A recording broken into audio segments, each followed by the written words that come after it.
Hey bag makers, today I'm going to be giving you a tour of my studio, showing you all of the nooks and crannies, and I hope you enjoy. So as you can see, where I'm standing right now is where you see me on Social Sunday when we're doing our live show. I have a screen directly in front of me so that I can see as Danny puts all of your questions and comments up on the screen, I can read them out. There's a camera right directly in front of me, and there's also a camera looking down so we can get a nice overhead shot. So when I'm doing my book reviews or in the step videos, I can show you overhead shots. And then right over here is my sewing machine. So this is the new positioning I used to have in our old house, the overhead shots and the sewing machine at two different places. So I was constantly moving my chair around, but it works great that the sewing machine is right next to the overhead shots, less moving around. And also I started sewing standing up, so having the sewing machine at this counter height is really great, and I'm working on my posture, so far so good. I've got on the two bookshelves behind me, these are Billy bookcases from IKEA. I've got samples of bags, and I also use the bottom shelves to hold books and patterns, so I try to organize the books by sewing genre, so garment books, general sewing books, quilt books on the bottom. I've got a cabinet with two rolling doors, and I keep random things inside, so cross stitch supplies, cam snaps, basically odds and ends I'm keeping in here for now. I might organize it a little bit better in future, but for now it keeps all of the random mess hidden in the sewing room.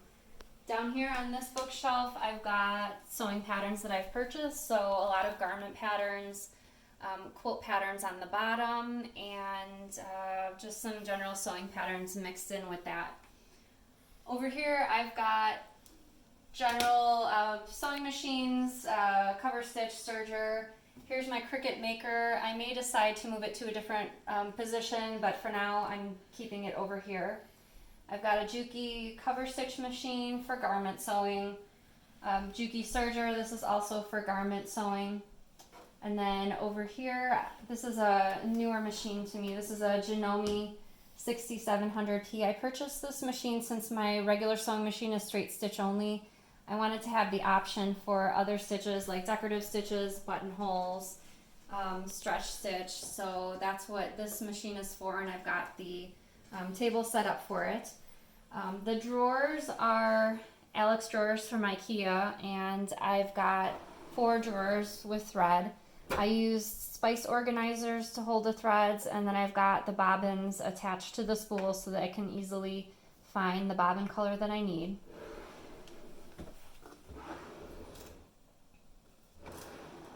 The next drawer is general sewing machine parts for all of my machines, tools, bobbins, CDs, manuals, basically everything that came with the machines.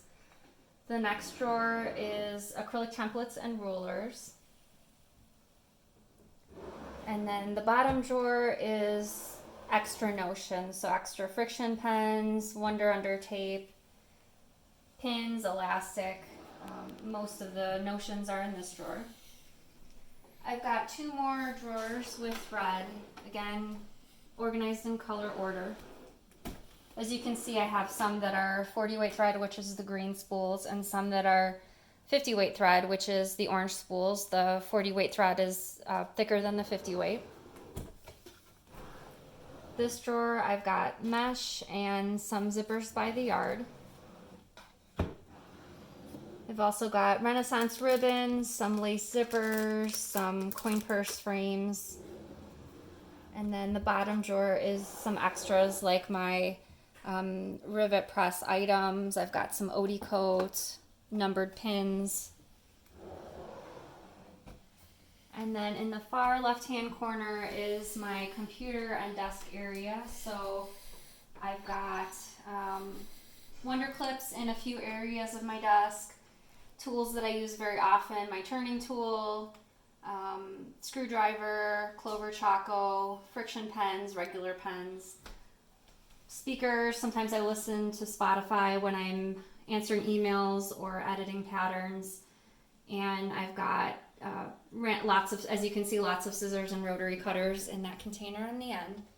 I spend a lot of time at the desk, and so I recently reviewed my saddle seat chair. I'm really trying to work on my posture, so the saddle seat chair in combination with this posture pleaser, I strap that to my back for added assistance with my posture. And then as you can see, my ironing board is directly next to the computer. This is the Singer Expert Finish iron. I've had this since 2013. And I also have a cordless iron that I use for different areas of the room, but if I'm at the ironing board, I'm using this particular iron. So let's walk over to this area over here. I've got a table set up with my embroidery machine, and then I also use this area to photograph my set photos. So when I'm working on the pattern, the color photos that are in the pattern, this is the area that is designated for working on that. We recently got some new lighting because I like to have really bright shots for my set photos without a lot of extra shadows. I have a piece of white vinyl laid down on the table so that I can get the white background. And then as you can see, I've got some pattern pieces for a bag that I'm working on that I need to photograph the steps for. I've got my camera ready. You'll notice my rivet press in the corner. I like to have things that I'm using very often out in the opens. At our old house, I was constantly, because it was so small, I was constantly dragging things out, putting them away, and it was often the hassle of having to rearrange things all the time and put things away. I felt it was slowing me down a little bit in regards to my process. So here's Danny's smaller portion of the room. The printer we use for printing out shipping labels and invoices, Danny's computer. As you probably guessed, Danny's really into technology, so he's got some high-tech looking stuff in his area. This is what it looks like from his end during our live shows when we're filming live, when he's trying to put questions up on the screen and comments. So behind the scenes, this is what it looks like.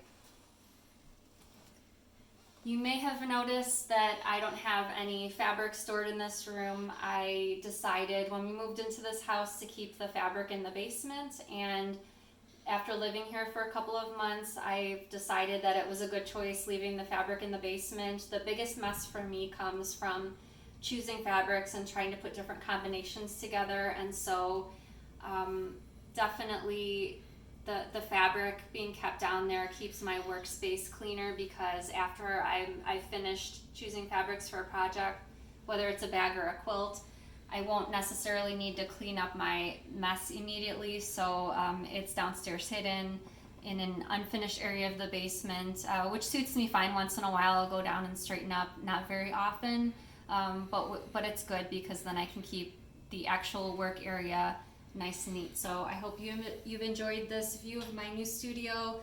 Let me know if you have any questions in the comments.